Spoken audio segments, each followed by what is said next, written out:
These are our closest cousins, the great apes. We like to think we're different. But a few million years ago, we were just the same. Now we dominate the planet. Somehow we humans have left apes far behind. Or have we?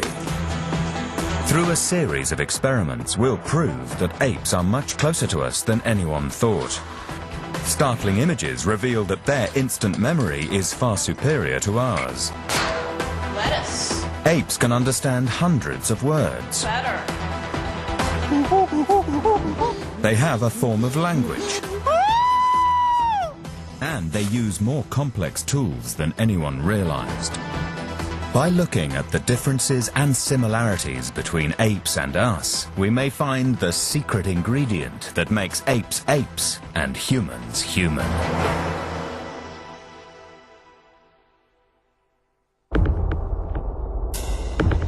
Of the 10 million or more different species in the world, some creatures are much closer to us than others. We share 40% of our DNA with worms, 60% of our genes with chickens, 80% with mice, and nearly 100% with these, the great apes. Our DNA is so similar because humans evolved from the same branch of the tree of life. Our most distant cousin among the great apes is the orangutan. They split away from us 11 million years ago. Today, orangutans live only in Asia. They spend almost all their time in the trees. We don't look much like them, but we share up to 96.4% of our DNA. Then, about 8 million years ago, the branch leading to gorillas split off. Gorillas are the largest of all the great apes. They may look fierce, but these are gentle vegetarians. They live in pockets of rainforest across Africa, and we share as much as 97.7% of their DNA. Around 5 million years ago, another branch split away. This produced our nearest living relatives, the chimps and bonobos. Bonobos are the so-called hippies of the ape world. They use sex to keep the peace. But their range is limited to a small area of the Congo. Chimpanzees live right across equatorial Africa. They are altogether less peaceful. Both chimps and bonobos share over 98% of their DNA with us. And now the Chimpanzee Showboat, starring that veteran of the boards, Captain Roy. Even before we knew about DNA, we knew that apes were a lot like us.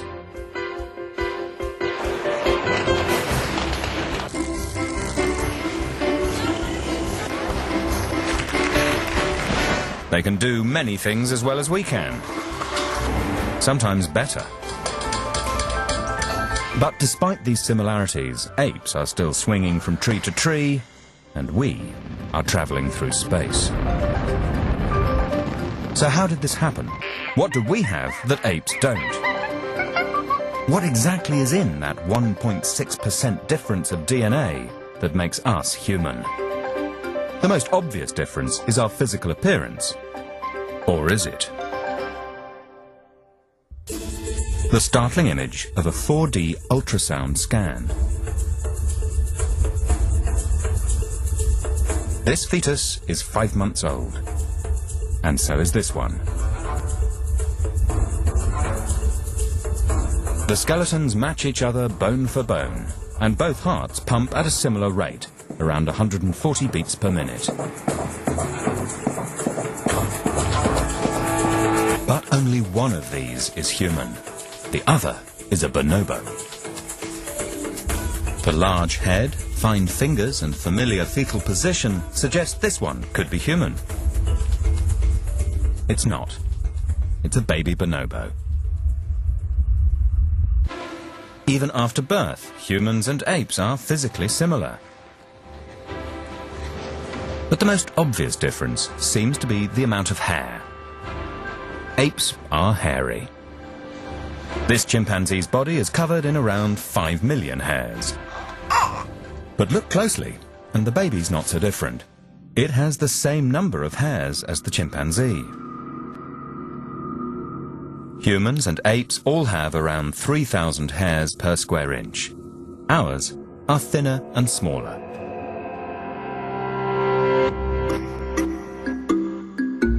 The similarities don't stop there. As they start to take notice of the world around them, baby chimpanzees behave like human babies and begin to explore their environment.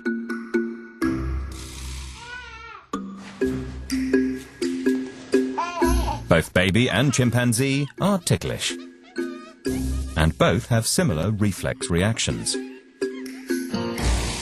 Stroke a baby's palm and it closes its fingers. It's a throwback to our ancestry. It's the same reflex that helps infant apes survive. They cling to their mother's fur soon after they're born. We may have many physical similarities, but to really understand what makes us human, we need to pinpoint scientifically the differences between us and our ape cousins. Our first experiment is a simple test of recognition.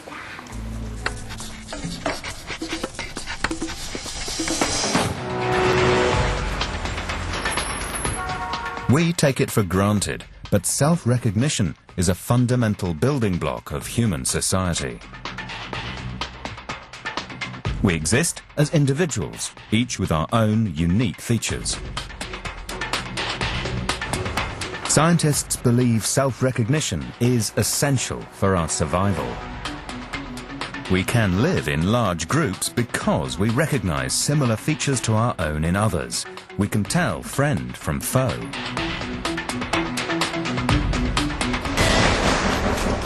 But is self-recognition uniquely human?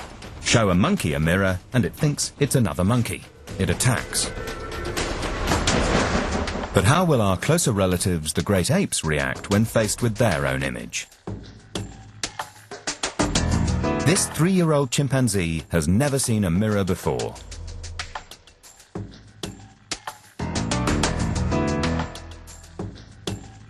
He's not sure what to make of it.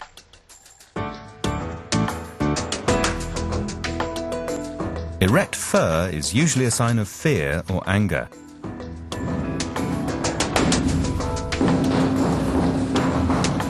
But his fear is soon replaced by curiosity.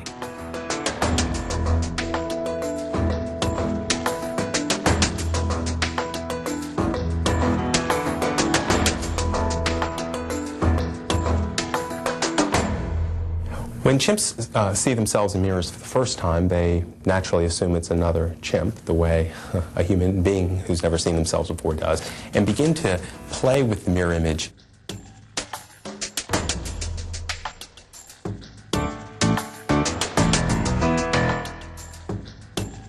Soon, this chimp will know it's looking at itself.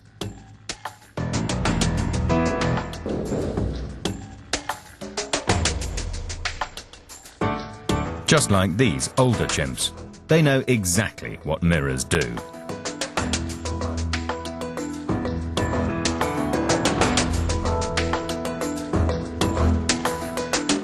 This chimp appears to know that that's her tongue and those are her teeth.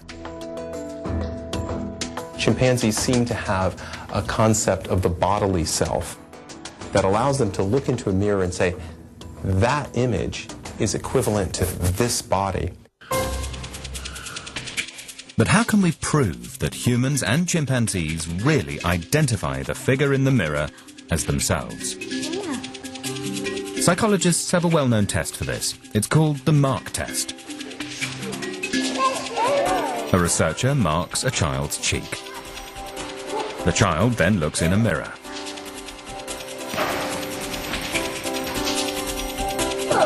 He moves his hand up to the mark. He recognizes himself. By the age of 2, half of all children tested can recognize themselves. Soon they all do.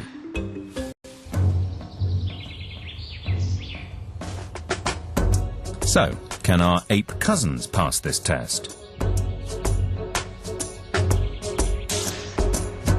A keeper places a mark on a female orangutan. Next, they put her in front of a mirror.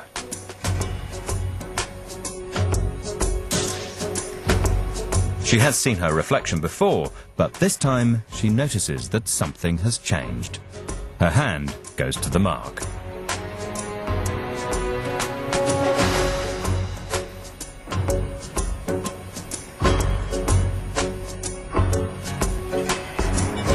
All the great apes, gorillas, orangutans, chimps and bonobos, can pass the mark test by a certain age. But we don't recognize just ourselves, we recognize other people too. Is this what separates us from the apes? At the Primate Research Institute in Japan, a chimp takes a voice recognition test. She's played a 1-second clip of a voice. She's then shown 2 photographs and has to identify the correct image from just hearing that short soundbite. First, she hears an ape sound, she recognizes the sound instantly and selects the right ape. Now she hears a human voice. She sees an ape and a human face and picks the human face. She seems to recognize the difference between ape and human sounds.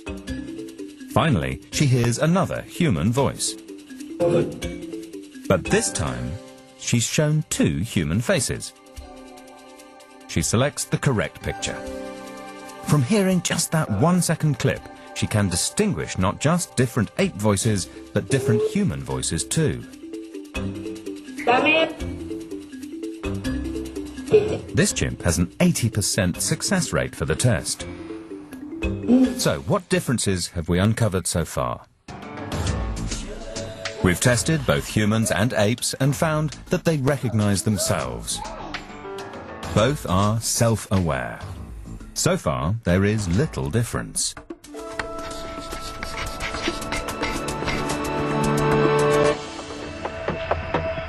But why is it so important for apes to be self-aware?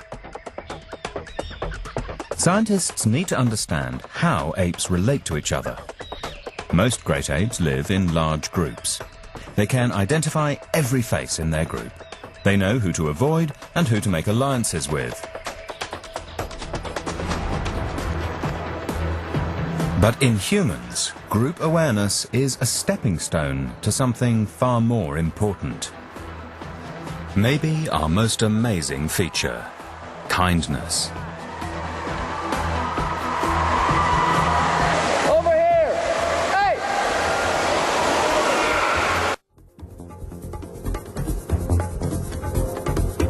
So far, we've found little difference between ourselves and our closest relatives, the great apes. What is it that makes us human?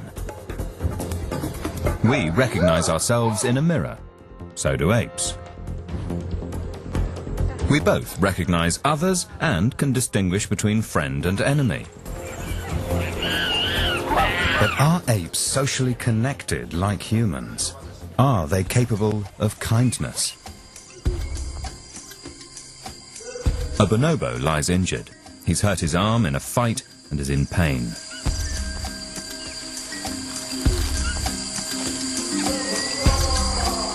The others appear to sympathize. It's as if they understand that he's feeling pain. Astonishingly, apes show acts of caring even outside their group. We tend to think of gorillas as violent and dangerous. Wrong. A zoo near Chicago. A 3-year-old boy falls 20 feet into an enclosure. The fall knocks him unconscious. All around him, gorillas weighing up to 180 kilograms. Upper hose reel! Upper hose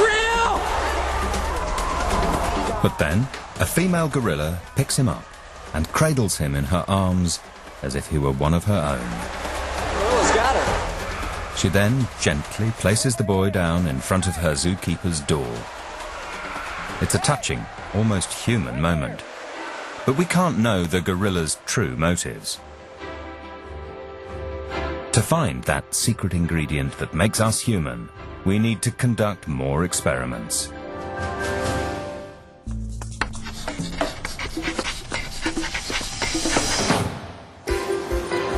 Leipzig, Germany. Researchers here use one of the oldest confidence tricks in the world to test humans against apes. It's called the 3 cups test. Scientists believe that spatial awareness helps us track our enemies and find food.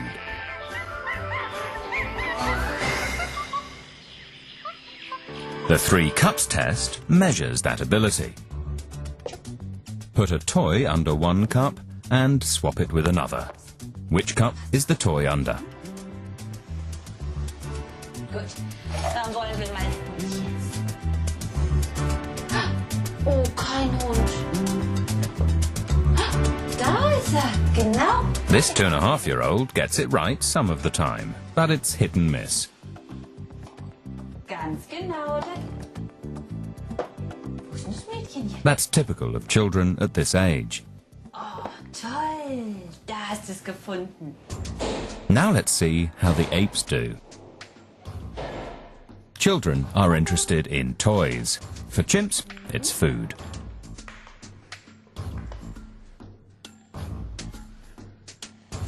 She follows the object with no problem. Okay, Sandra. Another banana. Look here. Sandra? The conclusion? Apes are as good or better than 2-year-old children at tracking movement. Very good. Perhaps very young children don't need to be aware of the possible dangers surrounding them because they rely on their parents for protection. Apes are much more vulnerable. They are at risk from the moment of birth. In a fast-moving forest, they need to keep track of everything around them, food and enemies.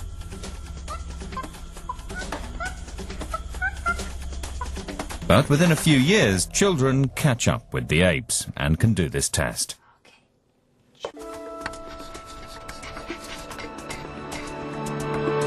So we still haven't found that secret ingredient that separates us from the apes.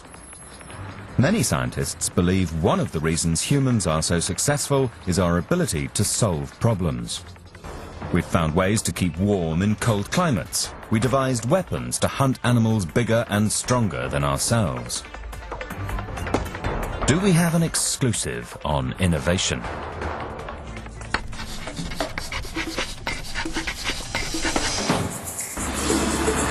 At the Max Planck Institute in Leipzig, Germany, an experiment monitors how quickly apes and children can solve a particular problem. The challenge is to get this peanut floating on water out of the tube. The tube is too narrow for the children's hands, but the researcher tells them they can use anything in the room to help them get the peanut. This 4-year-old is baffled.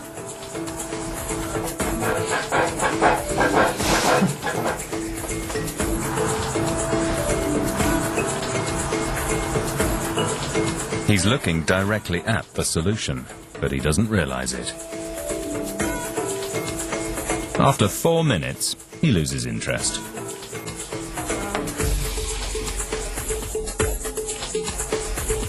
A 6-year-old boy is more determined. He takes a physical approach to tackling the problem.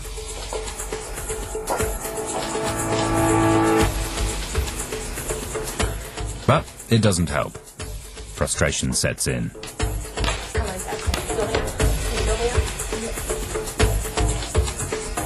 After several unsuccessful attempts, his time is up.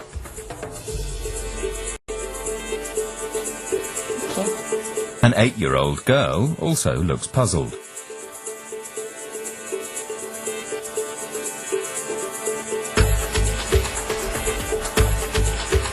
It looks as if this problem will defeat her as well.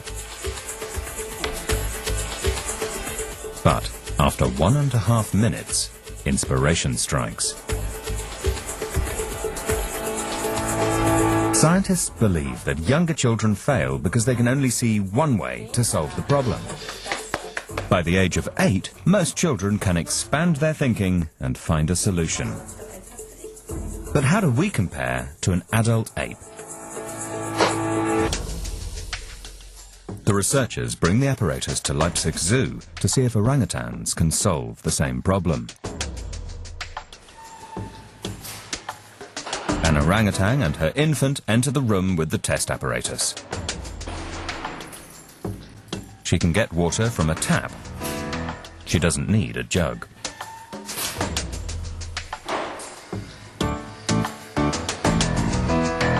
She takes a mouthful of water from the fountain, returns, and spits it into the tube.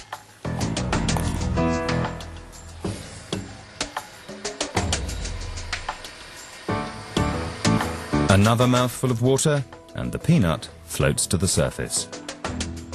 She grabs it.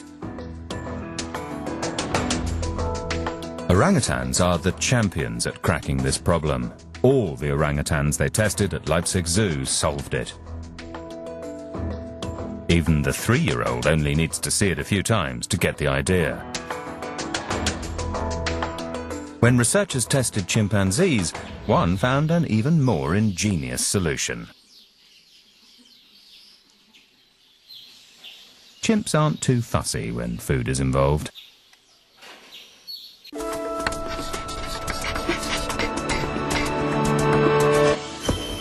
It's clear that apes have the ingenuity to solve problems. But the way they get the peanut reveals another astonishing ability. They use the water almost like it's a tool. Are apes inventors?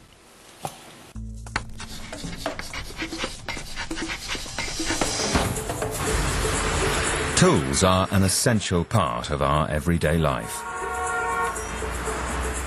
For years, the classic textbook definition of humans was man the toolmaker. We were said to be the only species that used tools. For 2.5 million years, we have hammered and forged implements from the earth. We manufactured amazingly complex tools and with them created the modern world.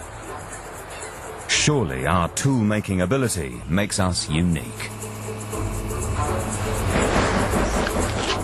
But in the 1960s, researchers discovered chimpanzees laying sticks across ant trails to make ant kebabs. And they use leaves as sponges to mop up water for drinking. But these are simple tools, nothing like our complex tool-making. So can apes fashion tools and use them in a complex way like humans?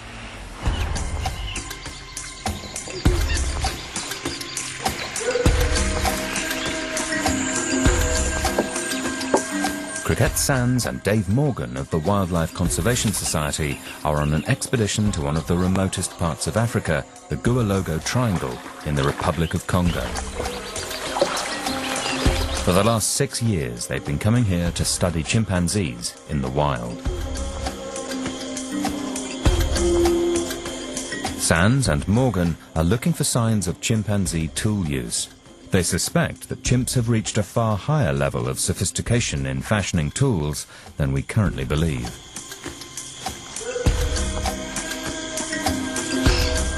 On the edge of a forest trail, they spot some sticks lying on a termite's nest. Scientists have known for years that chimps use sticks to catch termites. What's unusual here is that there's evidence of different types of tools. Sands and Morgan need to know if the chimps are responsible. They set up a series of hidden cameras and wait. 2 days later, a group of chimpanzees triggers one of the cameras. Despite their efforts to hide it, the chimpanzees have spotted it. It's probably the first man-made object they've seen, and they're curious. One chimpanzee even makes a tool to probe the camera.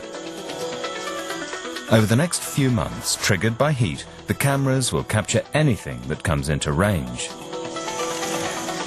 Back at camp, Sands and Morgan review the tapes. The results are astonishing. They show for the first time chimps using 2 different tools as they forage for food. You can see several individuals arriving on the scene, several with tools in their mouths they're carrying to the termite nest. Look, he's got the end of the tool, he's pressing on it with his foot, trying to push it into the ground as far as he can. You can see he modifies the tip of his digging stick there to make it a sharper point, and now he inserts it into the nest. Quite oftentimes, though, we think that they actually know that they've gotten into a nest. The ground may give a little bit, and after they withdraw the stick, they smell the end, and it's quite apparent they may have termites, and then they start fishing. The chimps use the large stick to break open the nest. Then the footage reveals the chimps reshaping the second, thinner stick. This is an adult female who's actually making a brush tip on a herbaceous herb. She's pulling it through her molars, and she's making a nice brush with the end of the tool. She then straightens it and inserts it into the termite nest. No one has filmed this before. Sands and Morgan may have recorded evidence of one of the most astonishing discoveries in chimpanzee behavior.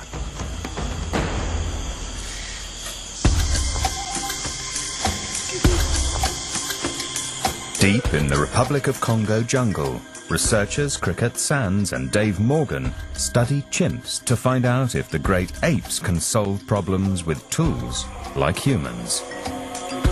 Their video footage reveals chimps using 2 different tools to extract termites from a nest. It also shows something even more critical. In fact, it could be the most crucial part of the tool set. So if you just were to insert this blunt end, the termites wouldn't be able to bite as well. Their mandibles just aren't as large as that. They can't grasp around it. But if you make a brush by pulling this through your teeth,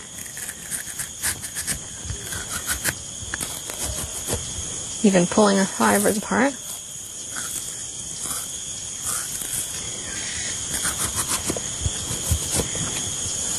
then you've made a nice brush, and you can insert this into the nest.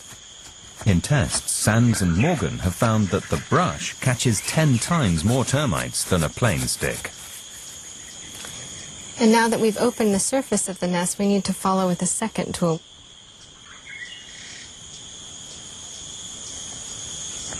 So you can feel tiny vibrations on the tools as they bite the ends of the brush stem.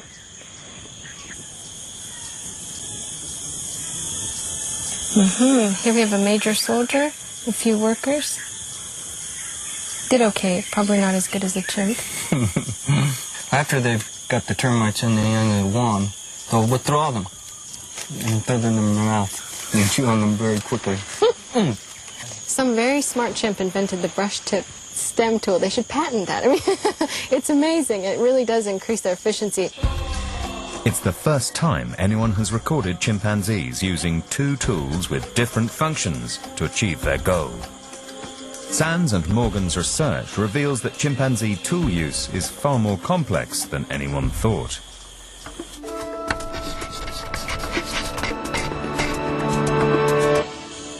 Sands and Morgan's cameras have captured one more surprising behavior. One thing that's interesting that we hadn't anticipated is that the chimps seem to show some type of planning before they arrive at these nests. So they'll arrive with both the tools of the tool set that they need to accomplish the task, ready to get to work. Planning ahead like this is something we used to think only humans could do. We anticipate what may happen and prepare for it. Now we know chimps can formulate plans too, though at a much more basic level. Human planning is sophisticated, taking an umbrella in case it rains, evacuating cities ahead of a hurricane. We plan for the onset of winter. We even plan for old age. But we need proof under controlled conditions of how far apes can plan ahead.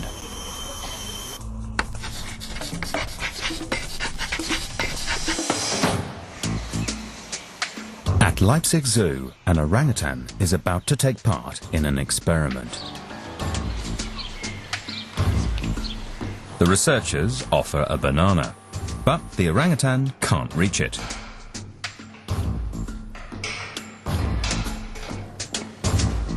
Then they place a tool in her cage.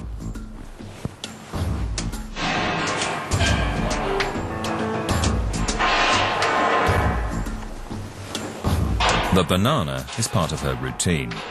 The orangutan knows that the next morning she'll get another one. So what about the tool? She takes it with her when she goes to bed.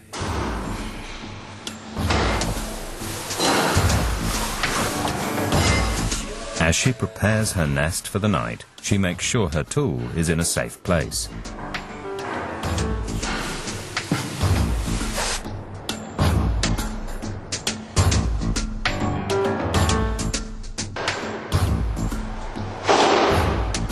The next morning, 14 hours later, the orangutan brings the tool downstairs.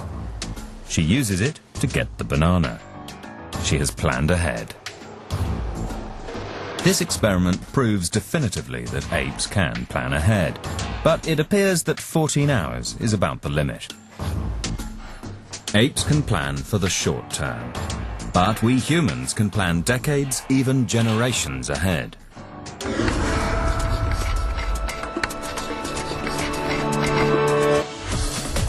Our ability to plan ahead means we can shape our lives for generations to come. And how we do it is by creating a profusion of local customs and rituals. In the human world, each society has its own local customs. The traditions in one part of the world are distinct from those in another. The way we eat our food, what clothes we wear, how we greet people are all determined by where we grow up. Over time, our human societies have developed a wide variety of specific behaviors. It turns out that apes do the same.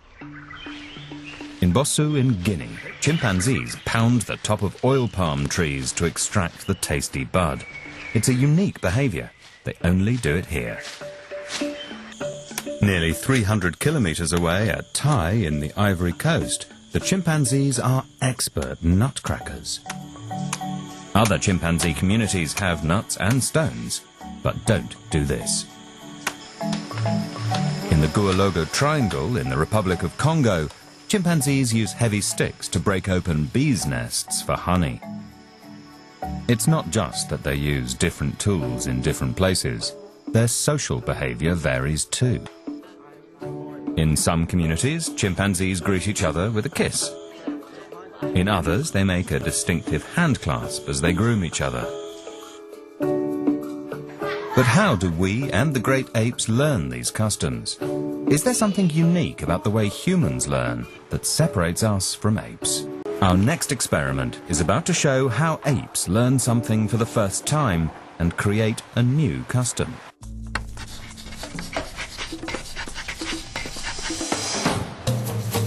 Professor Tetsuro Matsuzawa is director of the Kyoto Primate Research Institute in Japan. He looks after a group of 15 chimpanzees. In this experiment, he sets up containers of honey with a hole too small for their fingers to reach. We did not teach anything at all. We did nothing. We just provide the opportunity. Before long, one of the chimpanzees devises a tool. Chimpanzee made a fishing stick, making the tool by themselves. Matsuzawa and his team then watch to see if the others will learn from this one. Soon they all mimic the first chimp and use a tool. But what Matsuzawa has learned is that chimpanzees acquire their local customs in a very different way from humans. In chimpanzee communities, the adults don't actively teach the young. They don't slow down their actions to help an infant see what's happening. But the way of learning in chimpanzees are very unique. What I call education by master apprenticeship. So here is the master, here is apprentice. So the apprentice learn carefully watching for a long period. And then he may try by himself. The adults get on with it, the infants just watch. Eventually, they start trying for themselves. They learn by trial and error.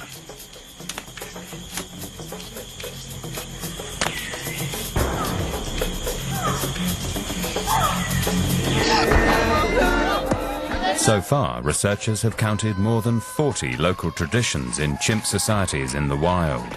We humans have thousands.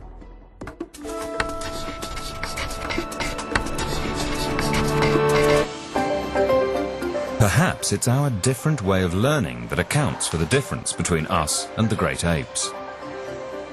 After all, we have a lot in common. Apes use tools, they plan ahead, share customs and create traditions. But they are still bashing stones and poking sticks. We surf the internet and send satellites into space.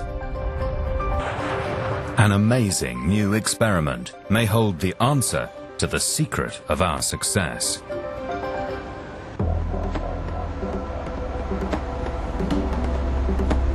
Humans and apes seem to share more similarities than differences. While their customs and traditions stay local, ours can spread right round the world. Somehow, primate societies do not develop as fast as ours.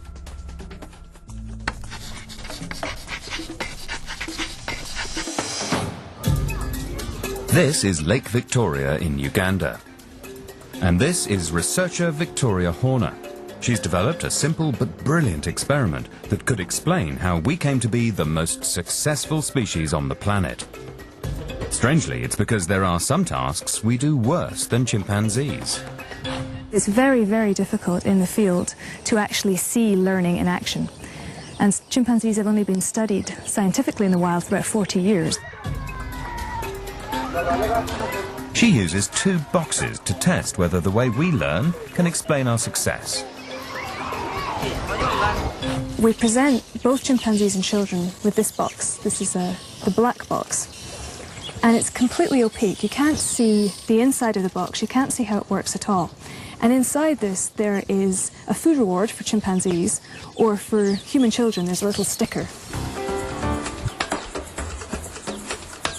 Horner demonstrates the long sequence of actions Jessica must use to get the reward.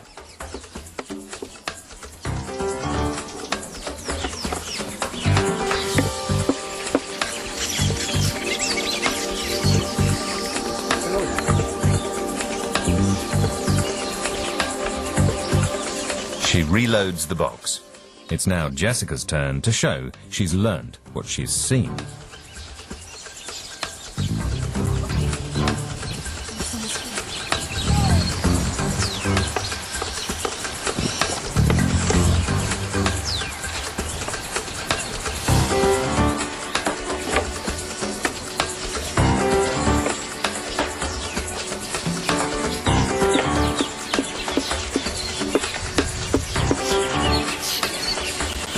She successfully picks up the complicated sequence of actions and gets her reward.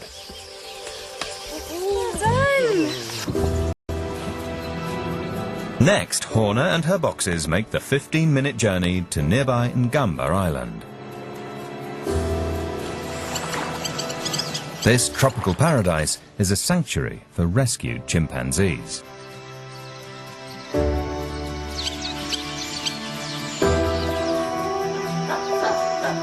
It's 4 years since Horner was last here, and Billy, a female chimpanzee, greets her like a long-lost friend.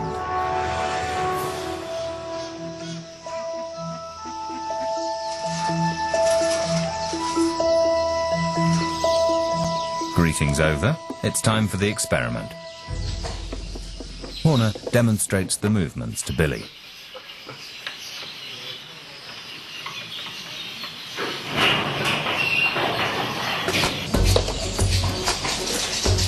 Now, it's Billy's turn. will she copy the actions?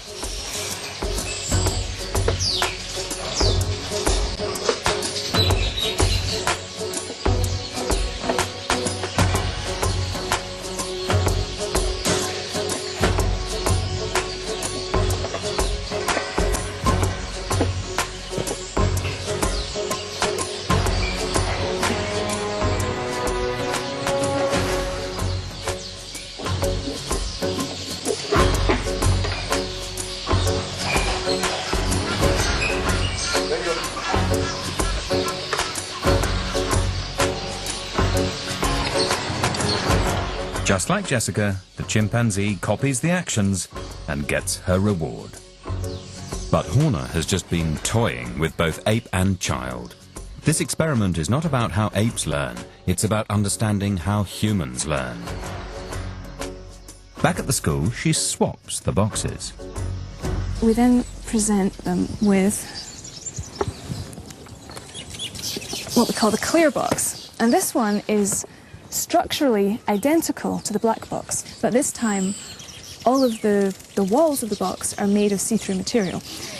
And actually there's a false ceiling which runs right around the top here, so that all the actions to the top are irrelevant. They're pretend nonsense actions.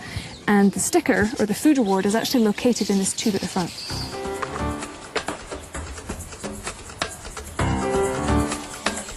Jessica can now see that poking the stick in the top is pointless, and yet the only action she needs to do is the last one. But for some reason, Jessica sticks faithfully to what she's learned. Even though she can see that the first actions are unnecessary, she carefully repeats them.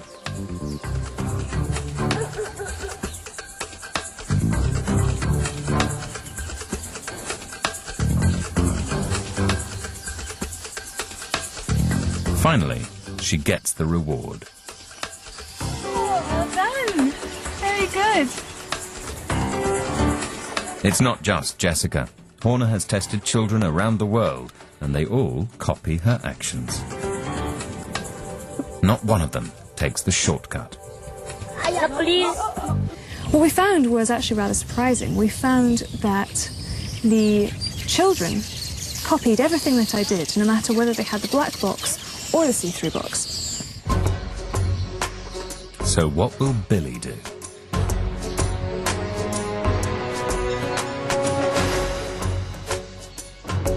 She goes straight for the sweet. This isn't unusual. In trials with a dozen chimpanzees, Horner has found that 2 times out of 3, chimpanzees take the shortcut. And this tells us perhaps that chimpanzees are not so reliant on accurately copying and imitating as we are, and perhaps it's less important to their development than it is for ours. It's a start towards explaining why humans and apes are so different. Chimps don't just follow the leader. They work out the most direct route. They want to get the food as quickly as possible. In contrast, children copy faithfully. It may seem like wasted energy, but in reality, this behavior gives us a big advantage.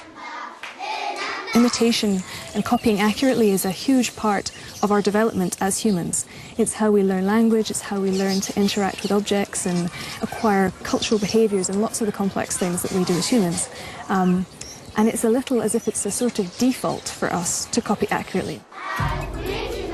So it seems that blindly copying isn't so stupid after all. It's not just reading, writing and arithmetic. By copying others, we acquire thousands of skills and customs. In Victoria Horner's experiment, apes and humans both get their reward, but in different ways.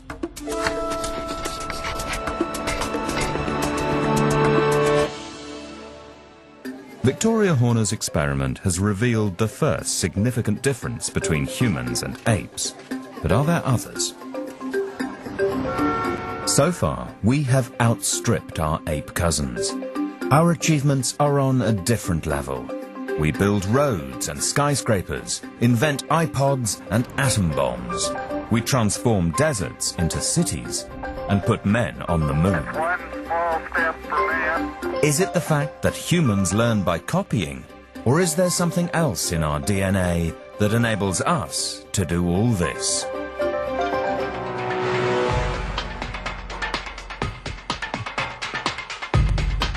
We are trying to discover what makes us human. On the Tree of Life, we're closely related to our cousins, the great apes.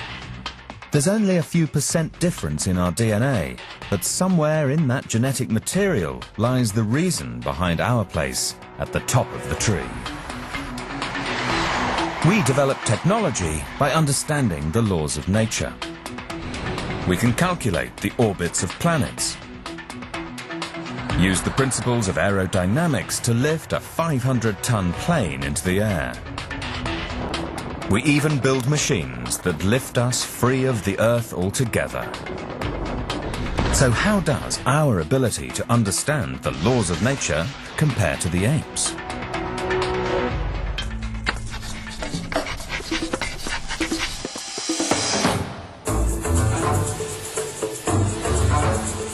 Our next experiment is a physics test. How do apes and humans understand how objects move and interact with each other?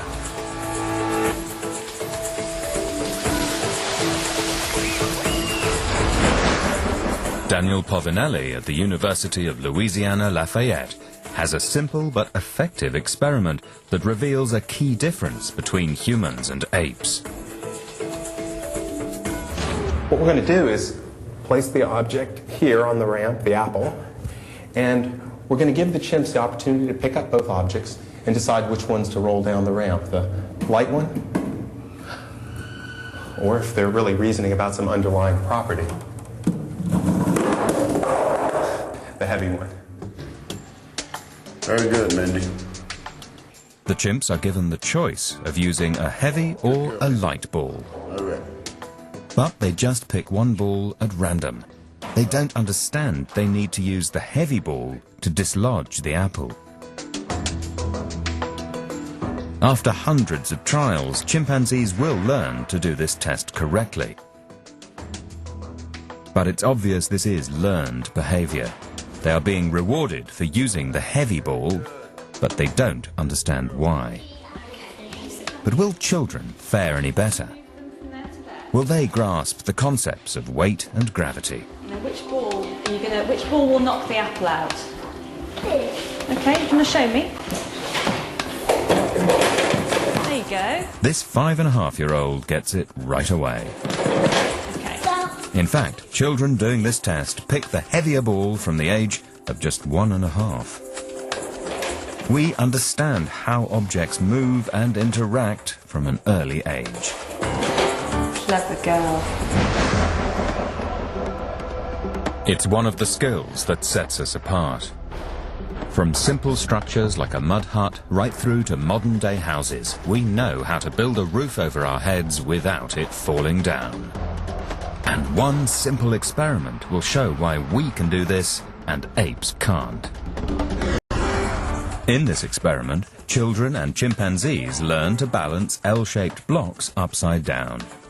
It's a difficult task that requires good manual coordination, but this boy has got the hang of it.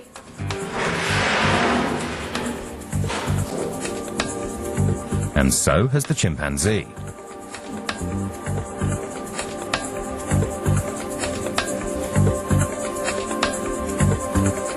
Good job, man. Now the experimenter does something sneaky. He substitutes one of the blocks for a weighted one that won't balance.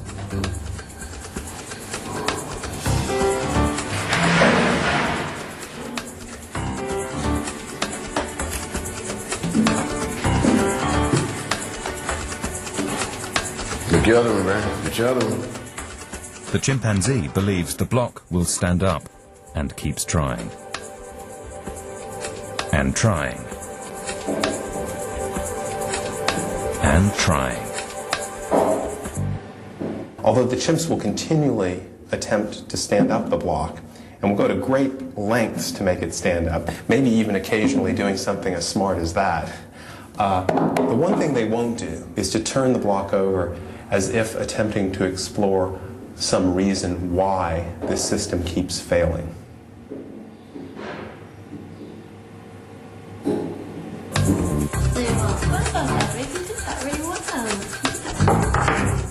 But what happens when a child tries the same thing?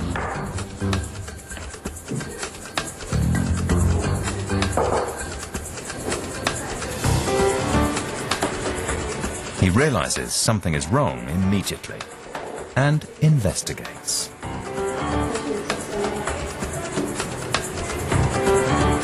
Not only do we instinctively know there's a problem, we want to know why. Apes don't seem to take that next step.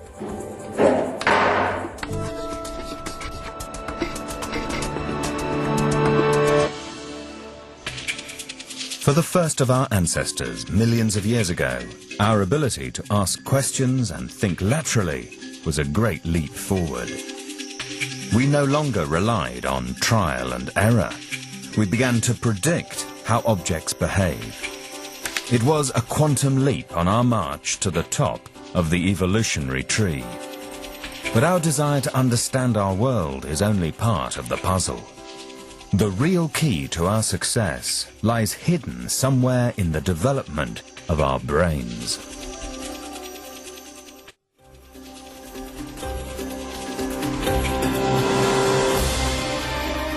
We're looking for the magic ingredient that separates humans from the great apes. Somehow we humans have left apes far behind to dominate the planet. There's just a few % difference in DNA between humans and apes, yet we have developed a sophisticated technological culture. The apes are still bashing sticks and swinging from tree to tree. We know we're different. The question is, what changed in us that never happened in our nearest cousins? The answer lies deep within the human brain. One difference between ape and human brains is sheer size.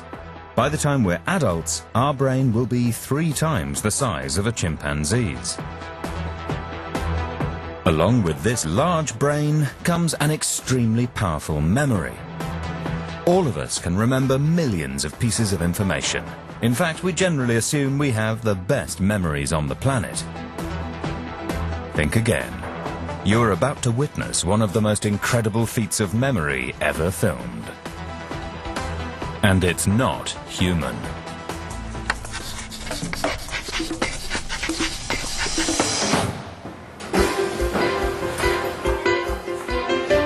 Professor Tetsuro Matsuzawa at the Kyoto Primate Research Institute in Japan has devised a memory test for the chimpanzees. His star pupil is a 7-year-old chimpanzee. Show him the numbers 1 to 9 and he'll put them in the right order, pointing to them one by one. Every time he gets it right, he receives a treat, a tiny piece of apple or half a raisin. But now, the researchers make things difficult. As soon as the chimp presses the number 1, the rest of the numbers are hidden. He has to remember where the numbers were and press the white squares in numerical order. The positioning of the numbers is totally random. He gets it right time after time, with lightning speed and 100% accuracy. In 0.65 seconds, he can remember the numerals in which position. Now it's your turn. Did you get them? No? Try again. This time we'll run the sequence at half speed.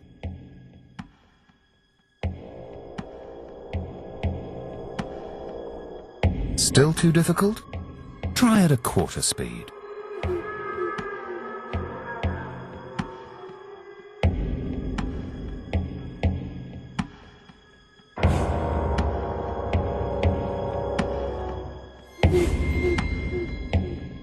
Back to full speed, and you get an idea of how extraordinary this chimpanzee's memory is. So how do humans compare? No one knows why, but children tend to be better than adults at this sort of short-term memory task. We've asked some 9-year-olds to have a go. They take a lot longer studying the numbers before they start. And even then, most of the time, they only get 4 or 5 right.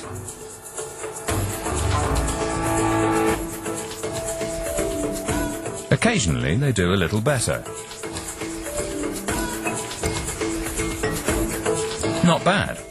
But now watch the chimpanzee again. It seems that chimp short-term memory is superior to ours.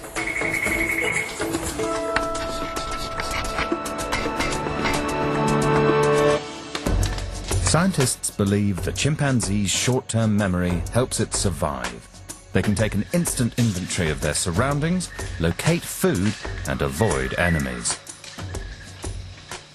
Our common ancestor of humans and chimpanzee may have had such a capability of immediately memorize the things at a glance. Scientists think we lost this instant memory in a trade-off for a far more powerful mental ability. This trade-off represents one of the most important breakthroughs in human development. Language. Language is the glue that holds human society together. We can express our joy and pain. We share ideas. We work together towards common goals. Apes are physically pretty similar to humans, so are they capable of human language?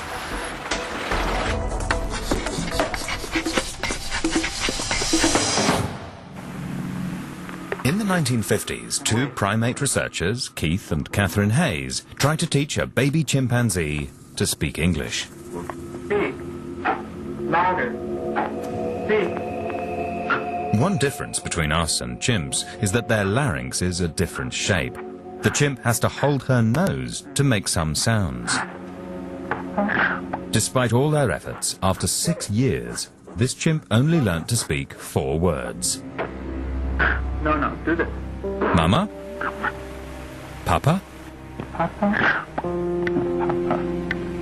Papa. Up. And cup. They may not be able to speak English, but do apes speak their own language? In the wild, chimpanzees make a lot of noise and use very distinct sounds. But does it mean anything? Is it language? According to Professor Matsuzawa, chimpanzee vocalizations are different to those of humans. Humans make sounds only when they breathe out. Chimpanzees make sound when they breathe out, but also when they breathe in.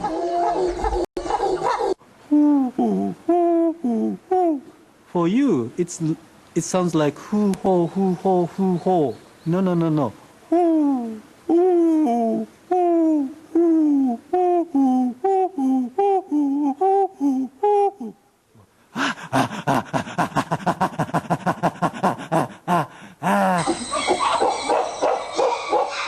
There are more than 30 types of vocalizations recognized in their natural habitat.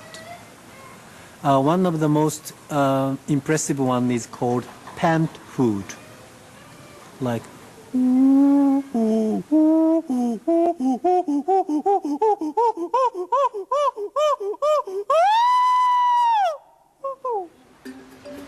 It's a greeting cry.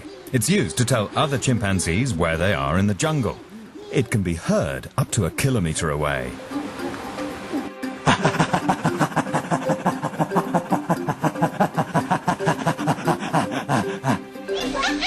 That's a pant grunt. It's the sound a submissive chimpanzee uses to greet a more dominant chimpanzee. And that is a food call. It's the call chimpanzees use when they find their favorite food.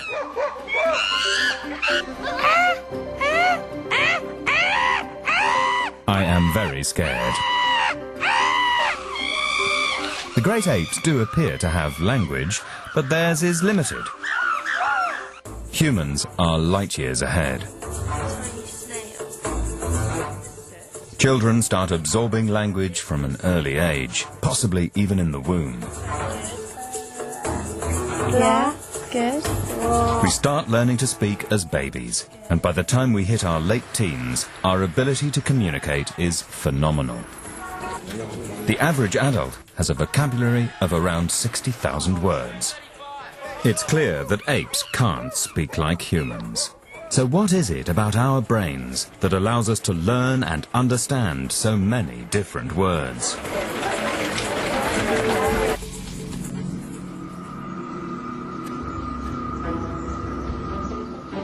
We're trying to discover what it is about the human brain that allows us to communicate with a vast vocabulary while our ape cousins get by with a few grunts and noises.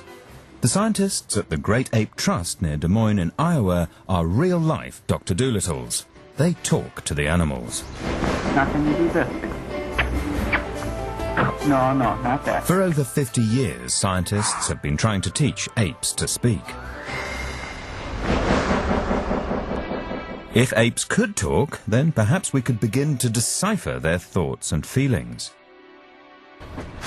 Rob Shoemaker has spent 12 years studying orangutans' language ability. He's trying to teach language to a species that split away from us 11 million years ago. Shoemaker starts with something close to most apes' hearts: food.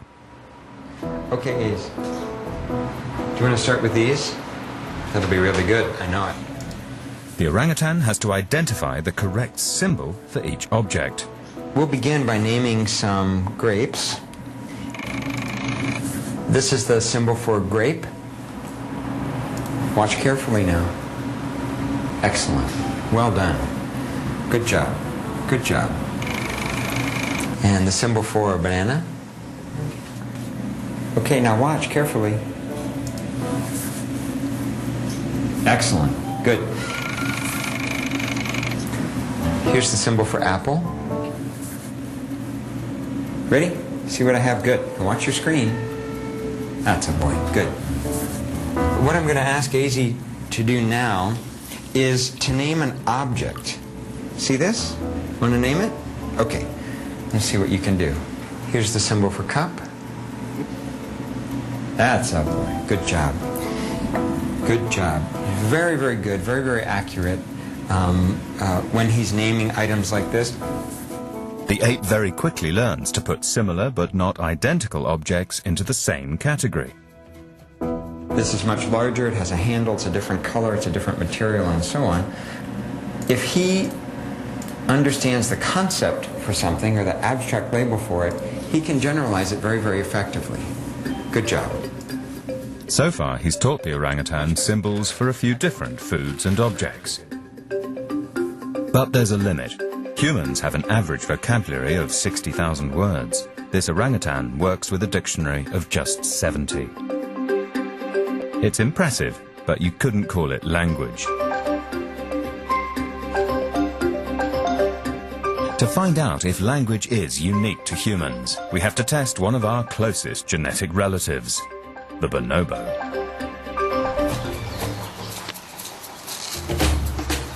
Bonobos are also called pygmy chimpanzees.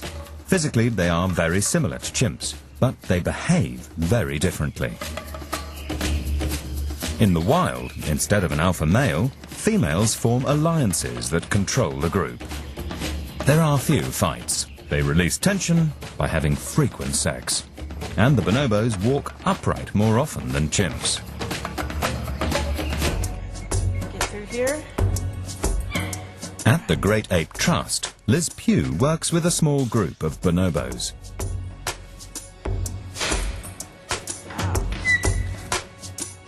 They've been raised in a human environment from birth.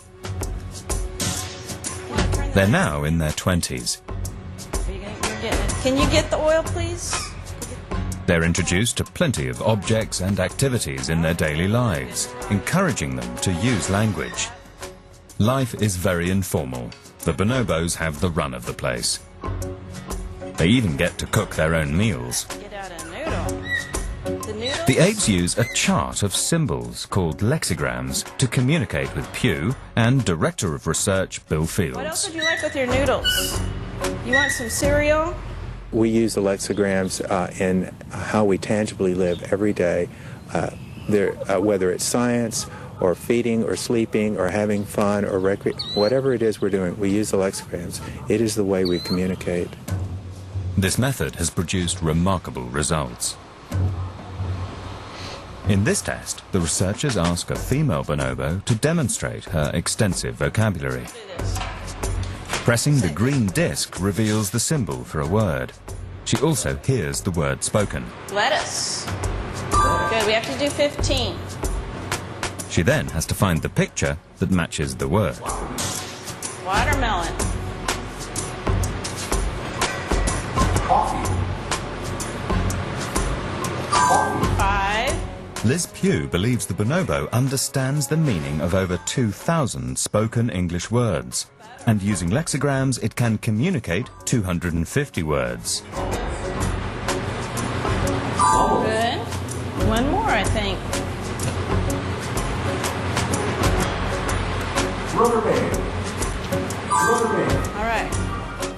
15 out of 15. Her brother has an even more remarkable skill. It's a controversial claim, but Kanzi could be the first ape in the world that understands not just single words, but whole sentences. Liz Pugh uses an assortment of objects to demonstrate. Could you get the shot and give baby doll a shot? That's on the tummy, that's pretty good. Kanzi, can you get the onions and put them in the bunny hat? Get the onions and go put them in the bunny hat. Thank you. And pull up on that. That's right. Then, there you could take it off like that, see? Very carefully. And you could take baby doll's hat off too. And baby doll's shoe. All right. Okay. The language skills of the two bonobos are impressive, but they don't use language in the sophisticated way a human would. They can understand and list objects, but that's as complex as it gets. Communicating thoughts and emotions seems beyond them. Maybe it's language that divides us. Might have to move the table a bit.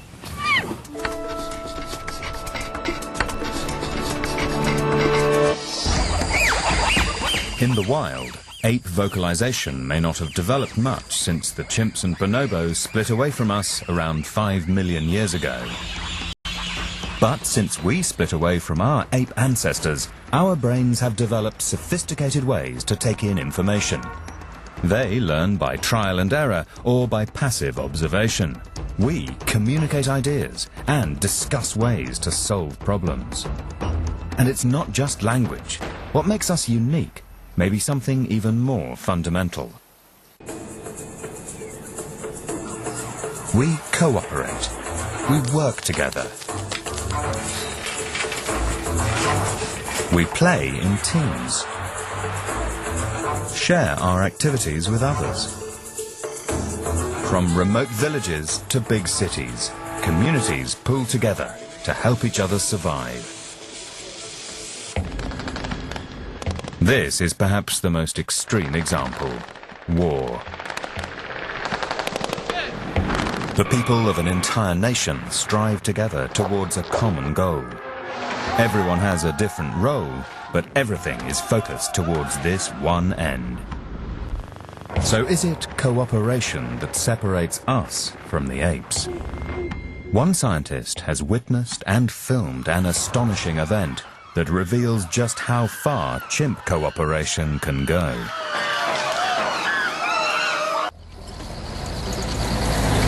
Working together may seem simple enough.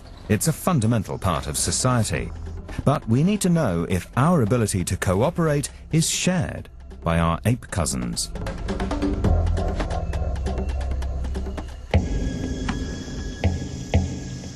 In November 2002, primatologist David Watts set out into the Kibale forest in Uganda on his daily observations of the Ngogo chimpanzees.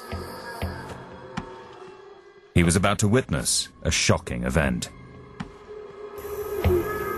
Watts observed as a group of male chimpanzees embarked on a mission into neighboring territory. As they left their own territory, these normally noisy animals all fell silent and began to tread stealthily, like a special forces team on the move.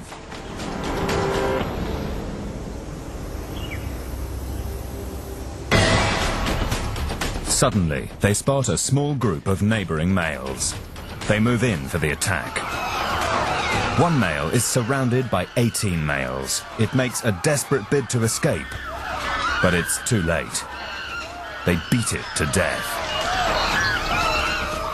Watts was profoundly shaken. Such behavior has rarely been seen. This poor male was completely overwhelmed and outnumbered, and within about 10 minutes of when we first got there and saw that they had him trapped, he was dead. What David Watts witnessed was a strategic assault by chimpanzees at war with another tribe. They make a decision, they seem to be quite good at this, about what the risks are, how many of them are together, as opposed to how many of the neighbors do they think they are. And if they outnumber them sufficiently, then they attack. They start giving each other subtle cues like some intense grooming or moving in a certain direction. Then something clicks in all their minds and they just start going. So far, the evidence suggests that, like humans, apes cooperate. They groom each other. They help their offspring overcome the everyday hurdles of life. And at the other extreme, a group of chimpanzees will work together to hunt monkeys. But is this behavior truly human? Take that booty with the dog on. Let's get clear of that.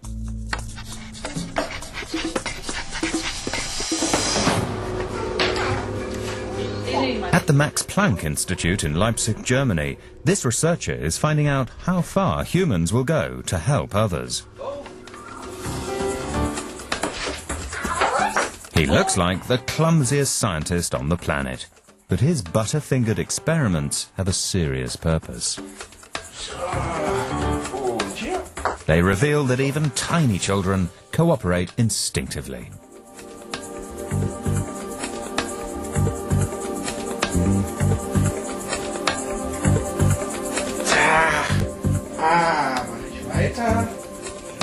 They don't have to be rewarded or encouraged to do this. They just do it naturally, and they can cooperate by building a block tower and helping mom dress them in the morning and eating and so forth. So in very simple ways, they already are showing fundamental cooperative skills.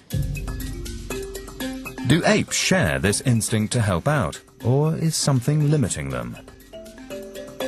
The chimpanzee sanctuary on Ngamba Island in Uganda is a leading center for studying chimpanzee behavior. When the chimpanzees come in from the forest to eat, it allows researcher Alicia Mellis to conduct experiments in as near to wild conditions as possible. She wants to know what chimpanzees are thinking when they cooperate. Is it really that they understand what's going on? Is it really that they understand there's something like they have to do together? Is it really that they understand that they need a partner? Mellis tests just how far one chimp will go to assist another. She places a long plank next to the cage where the chimpanzees will be. Okay, so I'm going to put some food here in the two dishes on both ends of this platform.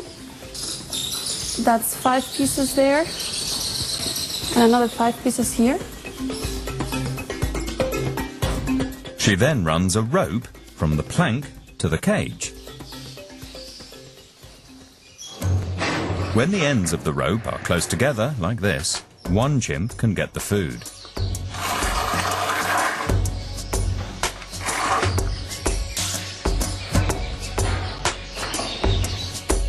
Melis resets the experiment. This time, the ends of the rope are spaced further apart, so one chimp can't pull both at the same time. Next, Melis places another chimp in the neighbouring cage. They lock the door between the two cages. So if I by myself here, since the rope is too short and I cannot reach both ends, by pulling one end, the rope is going to come out. It's going to lose the connection with the tray. Now the only way for the chimp to get the food is to work with a partner. So what will the chimpanzee do?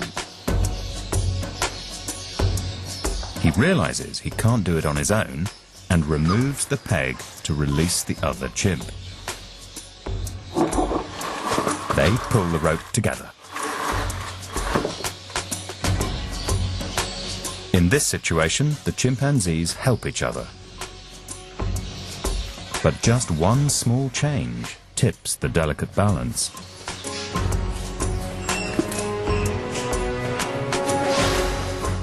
This time, there's just as much food as before, but now it's all on one tray in the middle of the plank. Will the two chimps still help each other as humans would?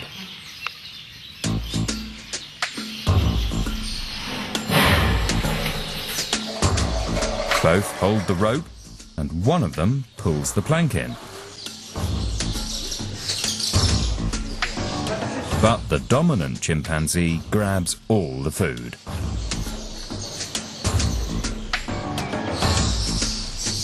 The experiment is repeated. But now the second chimpanzee refuses to help. He knows he won't get any food. When it comes to sharing, chimps will only go so far. Then from a human perspective, 2 bananas or 2 apples would be enough to share. You get one and I get the other one. But from a chimpanzee perspective, it doesn't seem that it's enough. And in those situations, they see the partner rather as a competitor than a potential collaborator. When chimpanzees do cooperate, they may be using their partner as a tool.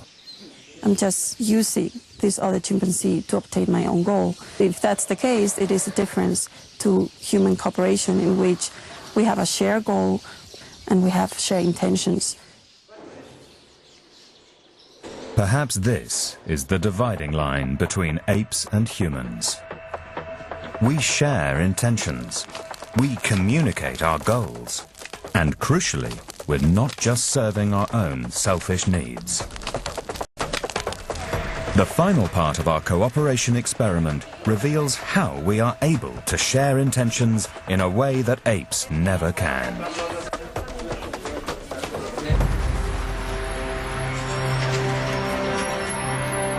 We are on the verge of finding the barrier that divides humans from apes. We're trying to find out if our ape cousins are capable of cooperating and helping others the way humans do. In our final experiment, a researcher places a piece of food under one of 2 cups. The chimp has to choose the cup where the food is hidden. The researcher reaches for the cup with the food.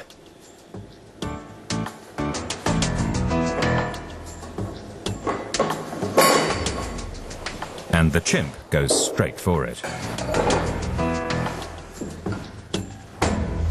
You set up a situation where you're competing with the chimpanzee and you reach for it, like you're trying to get it yourself in competition with the chimp. Then they see that and they make the inference that must be where the food is. If he's trying to get in there, that must be where the food is.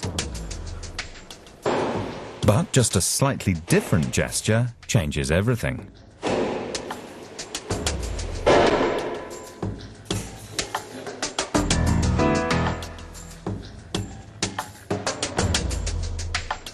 Instead of reaching for it, the researcher points towards where the food is hidden.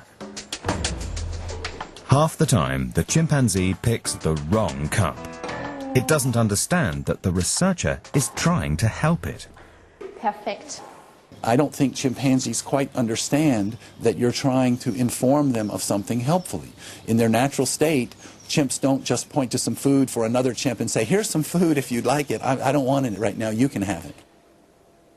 Chimpanzees apparently only understand intentions from a selfish viewpoint.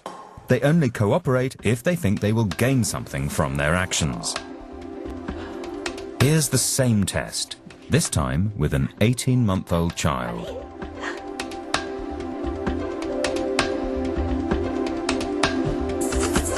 The child gets the idea immediately. Human children come into the world automatically assuming that people want to be helpful and to show them things and share things with them, even food that the person who's pointing could take for themselves. There's something in our genetic makeup that from an early age allows us to work together towards a common goal. We read and trust each other's intentions. It seems this could be what makes us human.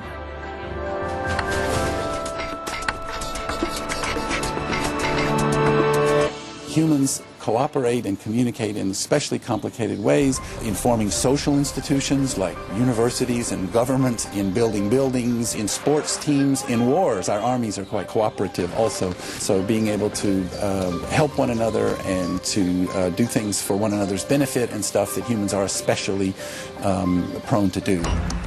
On the journey between human and ape, something changed.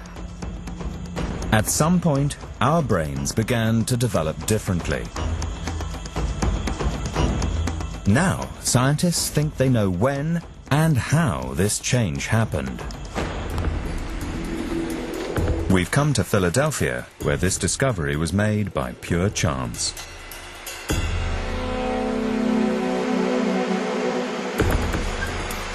Hansel Stedman at the University of Pennsylvania studies muscular dystrophy. To understand the disease better, he decided to compare human muscle cells with those in the great apes. He noticed something unusual in some of the cells in one particular muscle, the jaw muscle.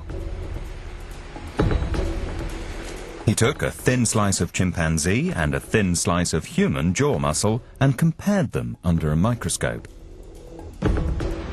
We're looking at a razor-thin section of one of the jaw-closing muscles from a great ape. These red cells seen in cross-section are a chimpanzee's biting muscle fibers. But when Stedman looked at the human jaw muscle, the difference was immediately obvious.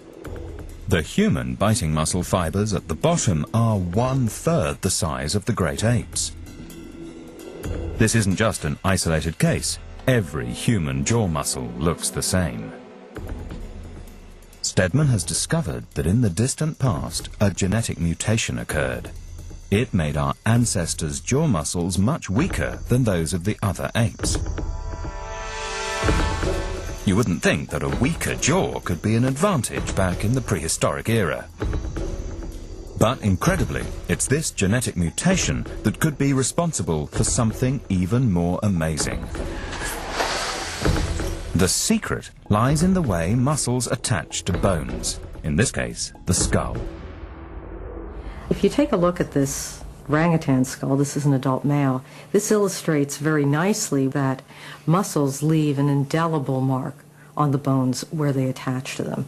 And so this dramatic cresting, which is so magnificently developed in this specimen, shows you that there was a very powerful jaw-closing muscle in this individual. All the great apes have a crest along the top of their skull. They need it because their strong jaw muscles need a firm anchor. But the thick skull has another effect. It acts like a rigid and inflexible cage on the brain. In humans, our weak jaw muscle exerts far less pressure on the skull. If we take a look at this adult male human, in comparison, you can see the remarkable contrast. The skull surface is actually quite smooth. There's a very tiny residual mark, but in fact, This muscle was a very thin wafer, feeble almost by comparison with the orangutan that we just looked at. Around 2 million years ago, there were several hominid species walking the earth. You have populations with individuals as dramatically different looking as this, literally living cheek by jowl. These skulls belong to two different hominid species living together over 2 million years ago. Australopithecus boisei on the left and Homo erectus on the right. Anthropologists are convinced that genetic mutation occurred in one of these hominids, weakening the jaw muscle and allowing the skull and brain to expand. But which one? The Australopithecus has a large, ape-like jaw muscle, while the Homo erectus has a much smaller, human-like jaw muscle. It's this one that has the genetic mutation. The other dramatic difference, obviously, is in the size of the brain case. Homo erectus has a brain that's 50% larger than Australopithecus boisei. But when did this happen? By comparing how genes vary in different species over millions of years, Hansel Stedman has calculated that the strong jaw muscle mutated into the weaker muscle in our ancestor Homo erectus about 2.4 million years ago. It's one of the most important moments in our evolutionary history. And it's all down to a single genetic mutation. That occurred in one individual at one point in time when there was a gene pool of interbreeding animals that all had the normal version of this gene. And yet, with the passage of time, the only surviving version of that gene in humans is the mutant version. It eclipsed all of the others that were in that breeding pool at that time through the process of genetic fixation. A single genetic mutation, but powerful enough for our ancestors to outcompete all other hominids. But how did these early ancestors of ours survive with jaw muscles 10 to 50 times weaker than their rivals? If you know you're going to lose a jaw-to-jaw combat, then avoid jaw-to-jaw combat altogether. Find some other way to annihilate your competitors. And that's what our ancestors did. They switched from brawn to brain. Blessed with a larger brain, our ancestors began to cooperate. They shared their plans, developed complex social structures. This was the first step on a journey that would ultimately propel us into a different world. But before modern humans like us would emerge to conquer the planet, we needed one more ingredient to really take off. One more critical event had to happen. The final piece in the jigsaw.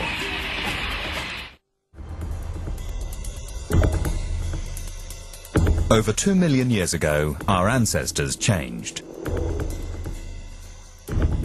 A single genetic mutation in our jaw muscle allowed our skulls to expand and our brains to grow far larger than our ape cousins. But one further change was the final key to the development of modern human beings. It was discovered here at Oxford University in England. In 1996, researchers were studying 3 generations of one family. 16 of them had a severe speech disorder. Got like brain tests, mercury tests, go to the hospitals to have a brain scan. They couldn't produce the delicate movements of tongue and lips that would let them speak clearly. Studying their DNA, the researchers found they all had the same genetic defect. In modern humans, a gene called FOXP2 is essential for speech. It's believed that sometime in the past, a mutation in FOXP2 helped create the neural connections needed for the movements of our lips and tongues. But none of the 16 family members in the study had this mutation. Now they knew what to look for, the researchers tried to work out when the FOXP2 gene changed in our ancestors. They found it mutated as recently as 200,000 to 300,000 years ago. So our early ancestors who split away from the chimps and bonobos 5 million years ago probably couldn't talk. It would be millions of years before our ancestors gained the ability to speak. It could be the appearance of the FOXP2 mutation coincided with the emergence of a new species in an area of sub-Saharan Africa. Homo sapiens, or more simply, you and I. Armed with this new linguistic weapon, Homo sapiens poured out of Africa into Europe and Asia. This ability to communicate would drive us forward. We shared knowledge with each other. We explained and taught, copied and learned. Each generation built on the knowledge of the last. If you just look at human history, we started with very simple technologies and simple social institutions, for example, and now we have very complicated ones. And so we've called this the ratchet effect. Each generation of children learns whatever they're exposed to. And then maybe some innovation is made, then the next generation of children learns the new version. And then maybe there's a new innovation and the next generation learns a new version. Human cultures can ratchet up in complexity over time, and children get them for free. Our language became complex, our technology advanced, our culture richer. We were propelled in leaps and bounds into a different league from the other animals. The primitive forest ape became a modern human.